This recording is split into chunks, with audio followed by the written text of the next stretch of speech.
Hi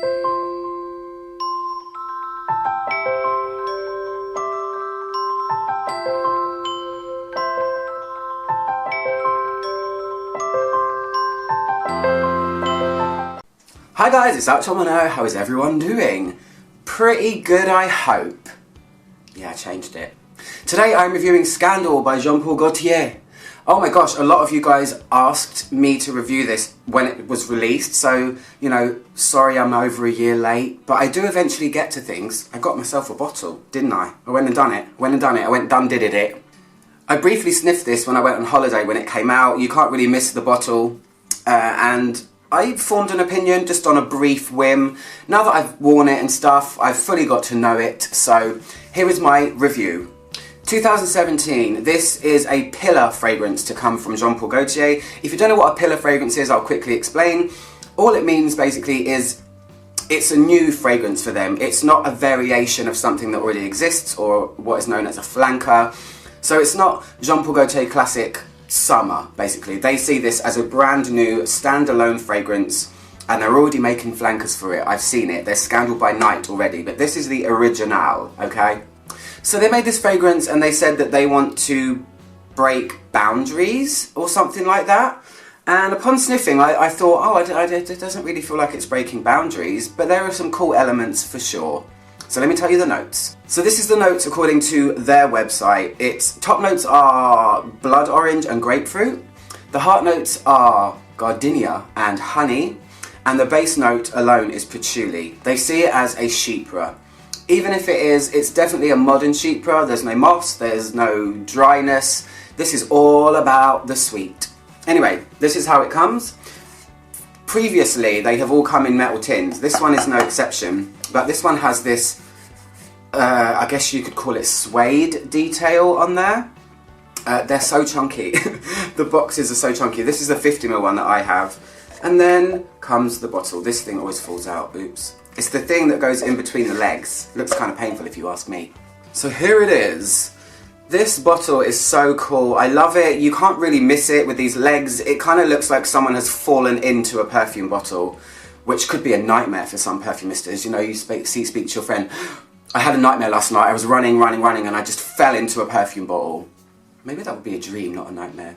Anyway, it's really cute. It says Scandal. I'm tiptoeing so the bottle doesn't go into the green screen and look like this. It's really cool. I like it. The lid is really solid. It's really heavy. It's really dangerous as well. But yeah, it says Gaultier on the sprayer, and the spray sprays out a nice big whoosh. It's like mystical.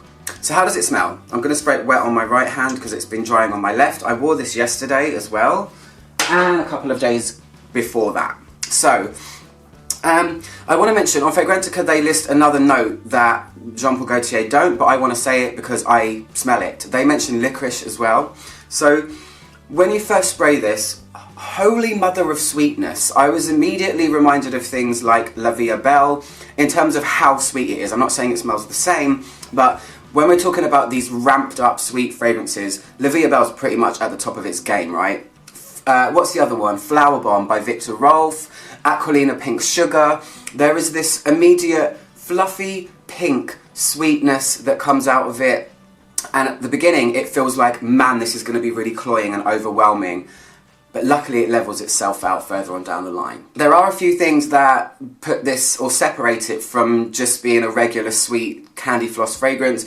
That is the licorice. The licorice in here and the patchouli are creating something right in the core of the fragrance that feels a little bit medicinal, and I don't know how or why, but it does. So it's sweet, but there is something a little bit medicinal going on in there. Not too much, it's not scary. Nothing ever takes away from the abundance of sweetness that this is. The honey in here is interesting. The honey's doing two things for me. It's giving the fragrance the tiniest hint of skank, and I guess that's where the Scandal comes into it, because when I first smelled it I thought, it's called Scandal and it's Gaultier. It's probably going to be crazy, but it's wearable. I think it's mass appealing. But anyway, back to this honey. So it's doing a tiny bit of skank feeling, but only a touch, because honey is sometimes gloopy sweet, sometimes it's floral, sometimes it's a little bit dirty, and in this, it's a little bit dirty. The other thing it's doing, and this is my imagination or my take, you guys might not agree, the honey paired together with the gardenia is making this smell like orange blossom.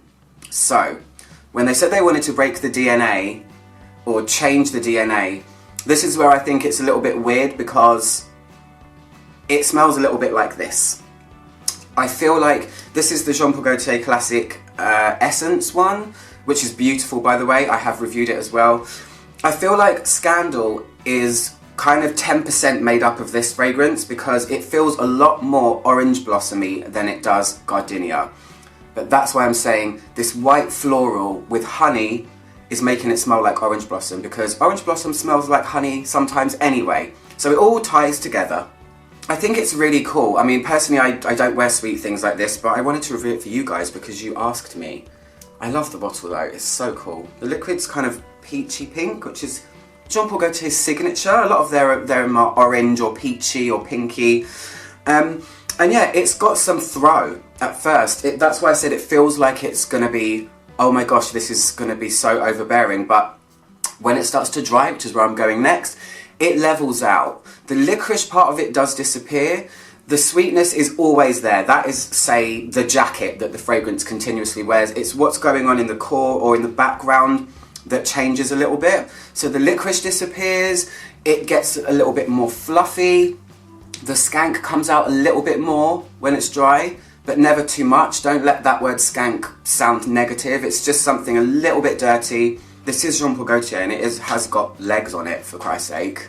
And it becomes at a manageable level. It becomes where it's a wafter. I can smell it. I had it on my wrist actually yesterday because the wrist is a really good place to test. I have problems keeping fragrance on my wrists, and this one stood the test of time. I sprayed it on at about 11, and when I went to bed at 9, I could still smell this sweetness coming from it, fluffy, like I said, kind of candy floss sugariness. And the other thing that happens is it feels a bit nectar-like. It feels like that honey, floral, nectar, sweetness, something syrupy in the core as well, surrounded by fluff and just fun, I guess. So the projection is massive at first. It feels like it's going to fill a room, but then when it dries, it becomes kind of, you know, arm's length circumference for me, and it wafts really nicely. It stayed on my wrist for a long time. I could feel it. It was at least 7-8 hours, so it has a longevity. Thank you, Jean Paul Gaultier. We like things that last long. But overall, it's not a massive change. This isn't a chameleon. It does stay quite true to what it smells like when you first spray it. And that's all I'm going to say about it. I had fun with this one. I really like it. Would I wear it that often? Not so much. But for you sweetie pies out there that love your sugary, warm, cozy stuff, you're probably going to like this. Anyway, if you guys want to get this fragrance, head on over to natino.co.uk. I'll post a direct link in the description box. Anyway, I'm at Sean Mano. Click my logo down there to subscribe, or hit the subscribe button. Take your pick. I don't really mind. And I'll see you guys soon for another video. Goodbye. Mwah.